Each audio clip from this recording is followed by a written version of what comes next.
Suurri kuni suuraa harmee kiyyaati. Harmeen kun gaa warroota yeroo darbe kana shaggar baatitti ona boosatti keessatti taatee suukaneessaa warra irratti raawwatame sana keessaa ishee tokkodha. Egaa suurri kun guddoo miidiyaa irra deemaa ture isiniif haarawaa miti. Suuruma kana wajjin qabsiisee waanan jechuu barbaadu sana gartee egaa isiniif jechuu barbaadeen ilmi isheen akka bosona fidduuf sababii sanaan ajjeefamte sunilleen miidiyaa hawaasummaa irratti suuronni adda addaa walitti hidhamanii gallakkifamaa turanii burjaajuma sanaaf jedheen.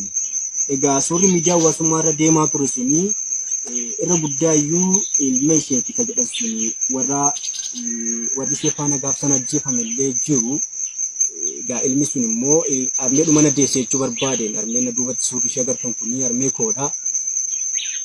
Egaa harmee kanarraa ani kanan dhaladhe bara 1988 akka lakkoofsa Itoophiyaa yookiin akka lakkoofsa impaayera kana Habashaa kanaatti bara 1988 inni dhaladhe haadha koo aadde Kuulii Hawaas kan jedhamtuu fi abbaa koo hara lubbuudhaanis kan hin jirre obbo Guddataa Berriyyoo Irraayii dhaladhe.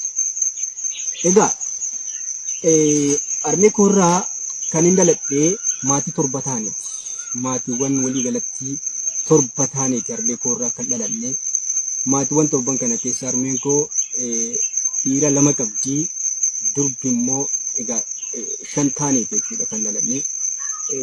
Egaa kana isin ibsuun koo akka hubattanii fi hawaanuma tokko sana wajjin wal qabsiisee akka hubattaniif jedheen jechuudha. Akkuma gartee sanaaf jedheen. Kanaaf iyyuu egaa taate yeroo darbee ture sana wajjin miira uummata Oromoo tuqaa waan ture. Sana wajjin qabsiisee immoo duutu uummata Oromoo haaraa waan hin ta'e. Akka nama tokkotti harmee koorraa dhaladhee harmee kanarraa dhalachuun koo silaa na aarsee na guggubee na boochisa. Haa ta'u imimmaan koo yookiin immoo ijji koo imimmaan dhaga'u osoo hin taane ani illeen akka waraana bilisummaa Oromootti dura manaa bahee egaa dura manaa bahuun koo immoo nama dhuunfaaf yookiin immoo dantaa gartee maatii kiyya yookiin immoo dantaa qofaaf hin taane bu'aa uummata Oromoo irra jiru nan buusa jedheen yookiin immoo quuqama gartee akka sabummaatti sabboonummaa uummata Oromoo tokkotti dirqama koon irra jiruun baadha jedheen malee akka nama kamiyyuu nama barachuu danda'uun akkuma waraanni bilisummaa Oromoo wallaalummaaf osoo hin taane qananummaa jiruu isaa dhiisee daggala yookiin immoo bosona jiraate jettanii dhugaan isin beekan sun kanumaaf jedheeni jechuudha. Sanaafiyyuu bo'uun danda'a ture viidiyoo kana gubbaa irratti imimmaan dhabee miti. Haa ta'u immoo boo'ichi fala hin fidu. Boo'ichi qofti imimmaan qofti buufnee gartee fala argachuu hin dandeenyu. Duuti kun immoo waan haaraa miti. Wanti dheengaddaa'u yeroo darbe achitti teessuun illee taatee haaraa miti. Taateewwan kana caalan uummata Oromoo irratti ta'aa ture. Haga yoonaatti ta'as jira jechuudha.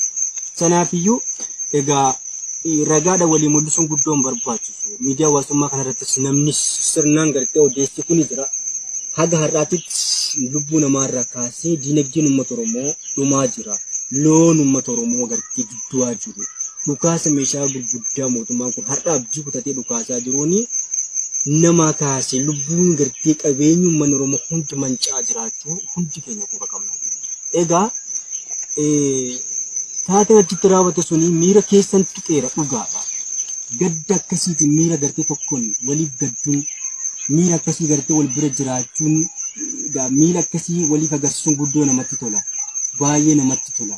Miira qofaan immoo tokko taane gaafuma gaddaa diinni waan godhu qofa waliif boonyee miidiyaa hawaasummaa irratti waliif boonyee guyyaa muraasa booda immoo yoo wal dagannate yookiin immoo waan gartee gochuu dandeenyu boo'icha qofa eeggannu osoo hin taane fala yoo hin falamne gatii hin qabu. Sana jechuuf jechuudha. Kaayyoon koo inni guddaan amma gartee akkan dubbadhu kan na godhe du'a kana jala akkamiin bahuu dandeenya ka jedhu sanaa fi du'a kana jala akkamiin bahuu dandeenya falli gartee uummanni Oromoo akka walii galatti qabu maali? Keenya bahuudha moo falmannee waraana bilisummaa Oromoo gad faana hiriirree dirqama keenya bahannee ba'aa kan ofirraa buufu ofiyyoo itti dhabamnee dhaloonni keenya maaliin jiraachuu danda'udha? Hafuura baafachuu danda'udha. Boqonnaan jiraachuu danda'udha qaba. Maaltu nurraa eegama ka jedhu sanaafini hubannoodhuma tokko waanuma gartee akka yaadatti yaada koo dhiyeeffachuu. Sanaaf egaa yaa uummata Oromoo miira gaddaa keessa turreerraa arras miira gaddaa keessa jirraa har'as ilmi Oromoo bakka hundatti ajjeefamaa jira. Haawwalli Oromoo har'allee beelaa kaasee rasaasa mootummaatiin har'ayyuu du'aama jirra. Daa'imman Oromoo karaarratti du'aa jiru. Egaa wanti nuti hin taane hin jiru dhugaa dubbachuuf waaqaa gaditti wanti nuti hin taane hin jiru jechuudha. Lafa kanaa olitti wanti uummanni Oromoo hin taane hin jiru jechuudha. Ta'aa jirra gayyoonatti waan ta'eef. Egaa sana jalaa ba'uuf maal gochuu danda'u jechuudha. Boonyee magaluu qabnaa lakki ta'uu hin qabu. Jajjabaachuu danda'uu qabna. Sadarkaa afaanii wal jajjabeessuu, miira walii ibsachuu, miira gaddaa akkasittiin ibsachuu irraa kaanee sadarkaa immoo hojiitti mul'achuu danda'uu qabna. Wal gargaaruu qabsoo bilisummaa Oromoo har'a gahee kana galii isaa akka ga'u akka gartii uummanni Oromoo kun boqonnaa argatu. Dararamni kun hundi nurraa hafee dhaloonni dhufu yoo xiqqaate boqonnaa tokkoon akka jiraatu ifaajuu danda'uu qabna yookiin immoo wal duukaa dhaabbachuu qabna ka jedhu sanaaf akka uummata Oromootti hiree tokko qabna yaa uummata Oromoo. Hireen uummanni Oromoo qabu tokko yoo waliin bilisoomnes waliin bilisoomna yoo immoo waliin gartee gabroomnes walumaan gabroomna dhugaa dubbachuuf. Kanaaf egaa sadarkaa yaadatti akkuma gartee sadarkaa miiratti tarra waliin boonyee gaddinu kana akkuma tokko taanu kana yoo immoo sadarkaa hojiitti tokko taane bilisoomuu dandeenya waliin tokko ta'uu dandeenya waliin gartee galma ga'uu dandeenya. Boo'icha alagaa kana jalaa ba'uu dandeenya. Dhaanicha riibicha alagaa kana jalaa ba'uu dandeenya. Olaantummaa alagaan irraa uummata Oromoo irratti gonfatee lafa isaa irratti bookisaa jiru kana irratti jalaa ba'uu dandeenya. Kanaaf iyyuu waan qabnu hundi akka walitti qabna. Sana immoo miidhaffachuu yookiin immoo gartee waan gartee nu jalaa fofokkisa kana hunda jalaa ba'uudhaaf furmaanni uummanni Oromoo qabu haadhatti qabsoo gartee bilisummaa Oromoo finiinee irra ga'e kana galmaan ga'u waraana bilisummaa Oromoo faana dhaabbachuu sadarkaa yaadatti kaasee sadarkaa diinagdee sadarkaa hidhachuutti akkuma kun gartee qeerroof qarreen uummata Oromoo hundi moonaa qabsootti akkasittiin deemaa jiru kana tokko. Kanaaf iyyuu wal jabeessuu danda'uu qabna. Boonyee tayinii galuu hin qabnu. TikTok irratti qofa gartee baanee waliif boonurraa hin eegamu. Facebook irratti baanee waliif barreessuun fiilingii keenya ibsachuun qofti gaa ta'uu hin qabu. Maaliif hanga yoomiiti?